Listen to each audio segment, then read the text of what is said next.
wabarakatuh. Kami CGP Angkatan 10 Kabupaten Muaro Jambi. Pada video kali ini kami akan mempraktekkan praktik coaching untuk supervisi akademik. Saya Miftahul Khaironi dari SMP Negeri 31 Muaro Jambi. Saya Epi Rositawati dari SMA Islam Jauharul Falah. Saya Devi Opriani dari SMA Negeri 15 Muaro Jambi. Selamat menyaksikan.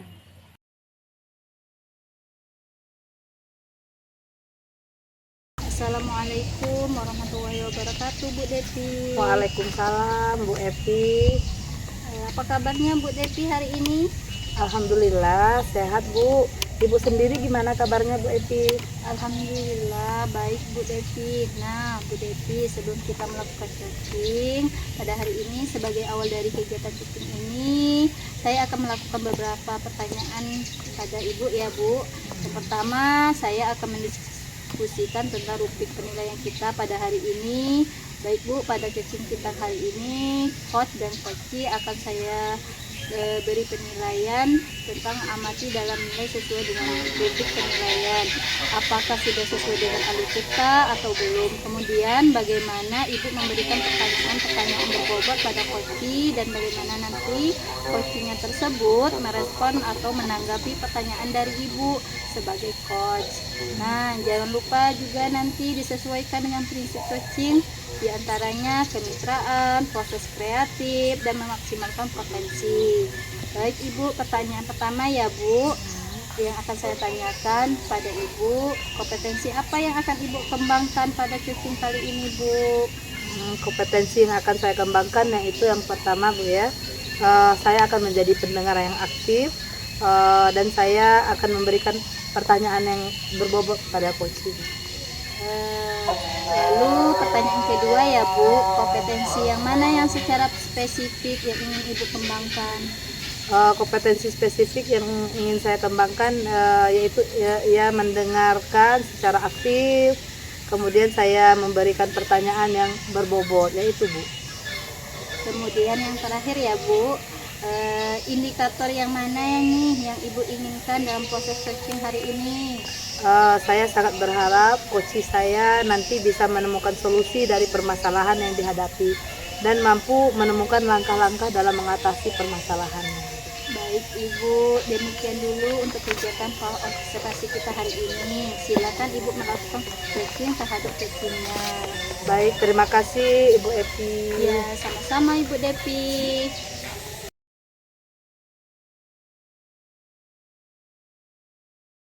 Assalamualaikum Bu Miftah.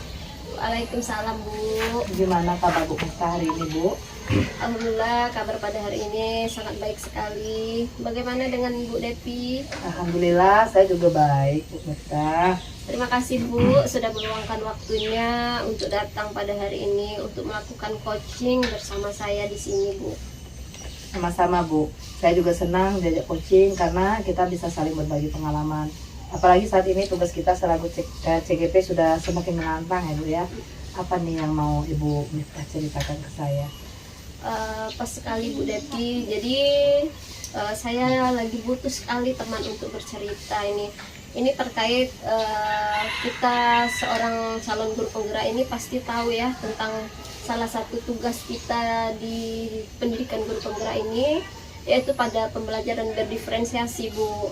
Nah, pada praktik mengajar itu tentunya di kelas saya masih bingung bagaimana menerapkannya, karena sebelumnya saya belum pernah menerapkan pembelajaran berdiferensiasi. Begitu Bu Devi. Oh ya, berarti pembelajaran berdiferensiasi ya Bu ya? Iya. Jadi maksud Bu Miftah ini mau menerapkan praktek pembelajaran berdiferensiasi di kelas gitu Bu ya? Ya benar Bu Devi. Karena perbincangan kita ini waktunya singkat ya Bu, jadi kira-kira apa nih yang Bu Miftah inginkan di akhir percakapan kita hari ini? Oke, jadi pada akhir percakapan hari ini tujuannya yaitu saya berharap bisa menemukan solusi yang paling efektif bagaimana saya dapat menerapkan pembelajaran berdiferensiasi di kelas saya, sehingga siswa saya sangat tertarik dengan pembelajaran yang berlangsung di kelas dengan menerapkan pendekatan berdiferensiasi sesuai dengan minat siswa saya di kelas, baik mereka yang senang dengan musik, mungkin saya akan menerapkan pembelajaran yang berhubungan dengan pendengaran. Jadi sesuai dengan minat mereka, Bu. Oh iya, baik. Saya setuju sekali dengan Ibu, Bu. Jadi menurut Bu Nita sendiri ya, bagaimana caranya agar pembelajaran berdiferensiasi di kelas Ibu ini bisa berjalan dengan efektif, bisa berjalan dengan baik? Jadi begini Bu Devi, sebenarnya saya sudah mencoba menerapkan pembelajaran berdiferensiasi dalam praktik mengajar saya di kelas, Bu. Seperti saya telah melakukan asesmen diagnostik awal pembelajaran. Biasanya saya melakukannya itu pada awal-awal semester, Bu. Itu sudah saya lakukan, Bu, untuk mengetahui minat, kebutuhan belajar, maupun level pemahaman, maupun gaya belajar dari siswa saya. Baik itu yang saya ampu kelas 7 sama kelas 8. Nah, kebetulan saya ini pada mata pelajaran bahasa Inggris, Bu. Jadi, saya akan mencoba memvariasikan beberapa langkah pembelajaran, Bu. Seperti pada diferensiasi proses, saya akan memberikan materi-materi yang beragam, seperti dalam bentuk gambar, dalam bentuk video, dalam bentuk nyata, misalnya langsung melihat benda-benda yang berada di sekitar kita. Nah, selain itu, saya mencoba teknik melatih keterampilan anak dengan media-media pembelajaran yang anak senangi. Begitu, Bu Devi. Oh, bagus sekali Ibu ya. Berarti Ibu sudah mencoba ya menerapkan pembelajaran berdiferensiasi ini. Jadi kira-kira masih ada kendala atau gimana, Bu? Jadi begini, Bu Devi ya, berdasarkan pengalaman saya yang sudah saya terapkan di kelas, pertama kendalanya adalah waktu, Bu. Jadi alokasi waktu yang sudah disiapkan itu tidak sesuai dengan kenyataannya. Apalagi jadwal di kelas itu ada jadwal isoma, Bu, ada istirahat, sholat itu kan. Nah, banyak pembelajaran itu terpakai untuk waktu sholat, jadi tidak efektif untuk pembelajaran. Dan akhirnya hanya tersisa waktu untuk menerapkan pembelajaran tersebut, Bu. Terus yang kedua, untuk menerapkan pembelajaran berdiferensiasi diperlukan persiapan yang sangat cukup dan memerlukan waktu untuk mencari media, bahan ajar, dan merancang langkah-langkah pembelajaran yang sesuai dengan pembelajaran pendekatan berdiferensiasi. Begitu, Bu Devi. Oh, baik. Berarti ya kendala Ibu di waktu ya, Bu, waktu persiapan yang kadang-kala tidak sesuai. Oke, kalau begitu, kalau menurut Bu Mita sendiri, apa indikator bahwa pembelajaran berdiferensiasi yang diterapkan ini bisa sudah efektif gitu, Bu? Oh ya, baik Bu Devi. Jadi menurut saya pembelajaran berdiferensiasi tersebut berjalan efektif apabila saya melihat murid-murid itu dia belajar dengan senang hati sesuai dengan minat mereka, sehingga mereka sangat tertarik dalam pembelajaran tersebut. Mereka tidak merasa bosan. Jadi dalam pembelajaran tersebut mereka memang semangat sekali, sehingga tujuan pembelajaran itu bisa tercapai. Oke, berarti pembelajaran berdiferensiasi ini berjalan efektif menurut Bu Mita itu apabila anak belajar, suasana pembelajaran menyenangkan lah gitu, Bu ya. Iya. Kira-kira Bu, dalam proses pembelajaran ini apa yang belum terpenuhi? Oke, baik Bu Devi. Jadi dalam proses pembelajaran itu yang belum terpenuhi itu menurut saya masih kurang dalam persiapan pembelajaran, sehingga apa yang akan saya terapkan di kelas itu kurang efektif. Jadi kurangnya persiapan pembelajaran seperti persiapan metode, terus model pembelajaran yang akan saya ajarkan itu masih menggunakan metode ataupun model-model yang biasa saja, sehingga siswa ya kurang semangat gitu. Oke.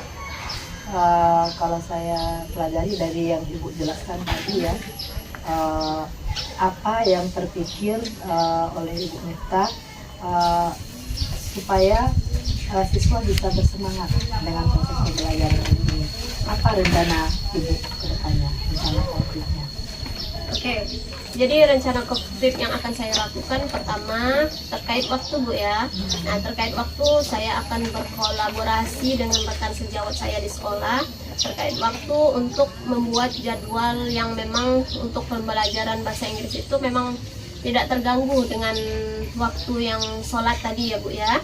Jadi untuk metode pembelajaran maupun media yang akan saya gunakan itu akan dipersiapkan seefektif mungkin supaya media model pembelajarannya itu bisa saya terapkan sesuai dengan yang siswa harapkan, sesuai dengan tujuan pembelajaran. Oke, berarti tadi waktu ya, serta mencari metode media gitu ya. Ada lagi Bu kira-kira untuk ini yang Ya. akan diterapkan? Jadi selain dari itu yang akan saya terapkan yaitu saya akan belajar dan terus belajar tentang bagaimana saya bisa meningkatkan kompetensi saya dalam pembelajaran sebagai seorang pendidik di kelas dengan saya bisa mengakses PMM dengan mengikuti berbagai webinar yang ada sekarang, seperti webinar sekarang banyak sekali ya Bu ya, ada di online. Nah jadi saya akan mengembangkan diri saya, kompetensi diri saya selanjutnya. Keren sekali Ibu ya. Kira-kira dari sekian banyak rencana Ibu yang Ibu anggap lebih mudah terrealisasi dalam waktu dekat ini yang mana? Jadi untuk saya terapkan saat ini yaitu pertama yang mudah untuk diterapkan, yang pertama saya akan berkolaborasi dengan rekan sejawat maupun pihak-pihak yang ada di sekolah Bu. Jadi itu yang akan saya terapkan pada awal-awal ini. Oke, bagus sekali Ibu ya. Jadi kapan ini Bu rencananya penerapannya? Jadi rencananya pada dalam minggu ini Bu, rencananya akan saya terapkan karena memang ini awal-awal pembelajaran yang efektif, yaitu siswa dalam pembelajaran sudah aktif sekarang ya, karena kita sudah memasuki tahun ajaran baru. Jadi dalam minggu ini insya Allah akan mulai saya laksanakan. Baik Bu. Sepertinya waktu juga yang membuat kita harus mengakhiri percakapan kita hari ini ya. Namun saya masih menunggu cerita dari Bu Miftah ya, setelah ini ya, mungkin minggu depan kita adakan pertemuan lagi. Ya, baik Bu Devi, terima kasih atas waktunya. Saya sekarang lebih menyadari langkah apa yang harus saya ambil dalam waktu dekat ini. Dan selanjutnya saya ada keinginan bisa berjumpa lagi dengan Ibu Devi. Sama-sama Bu. Baik, saya tunggu aja cerita dari Bu Miftah ya Bu ya. Kita akhiri Bu ya. Assalamualaikum Bu Miftah. Waalaikumsalam Bu Devi. Terima kasih.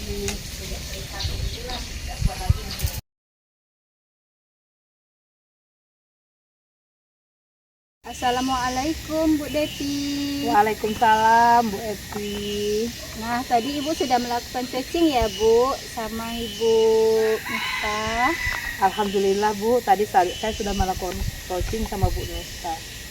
Alhamdulillah. Sebelum penutupan ya Bu, saya ada beberapa pertanyaan nih untuk Ibu pasca observasi ya Bu. Baik Bu. Baik, pertanyaan pertama ya Bu,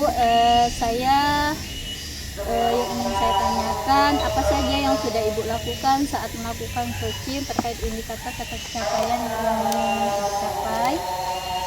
Pada kegiatan coaching ini saya sudah melakukan coaching dengan alur tirta ya Bu ya, menanyakan tujuan, lalu mengidentifikasi permasalahan yang disampaikan oleh coaching, kemudian rencana aksi hingga ke tahap tanggung jawab, sehingga alur tersebut bisa mendorong coaching untuk menceritakan permasalahannya dan menemukan solusi dari permasalahan yang dihadapinya. Oke Bu Devi, menurut saya sebagai observer ya Bu, proses coaching antara Ibu Devi dengan Bu Miftah sudah berjalan dengan baik, dan juga proses alurnya juga sudah sesuai dengan alur kita, dan juga Ibu Devi sudah berusaha menjadi pendengar aktif dari permasalahan yang dihadapi oleh Bu Miftah ya. Kemudian menggali informasi dengan memberikan pertanyaan-pertanyaan berbobot pada Bu Miftah, sehingga Ibu Miftahnya bisa menemukan solusi dari permasalahannya. Nah, dan proses coachingnya tadi juga sudah berjalan sesuai dengan prinsip coaching. Baik Bu Devi, ini pertanyaan terakhir ya Bu sebelum kita menutup. kompetensi apa lagi yang ingin Ibu kembangkan berdasarkan kegiatan coaching yang baru kita laksanakan tadi? Baik Bu Epi, kompetensi yang ingin saya kembangkan adalah saya ingin mempelajari dan lebih memahami lagi tentang alur tirta, sehingga nanti saya bisa menerapkan coaching tersebut lebih baik lagi di sekolah, baik dengan rekan sejawat maupun dengan siswa saya, Bu. Baik Bu, demikian untuk kegiatan observasi kita hari ini ya Bu. Semoga bermanfaat untuk kita dan semoga kedepannya kita bisa melakukan coaching dengan lebih baik lagi ya Bu. Baik Bu Epi. Oke Bu, saya tutup dengan Assalamualaikum. Waalaikumsalam.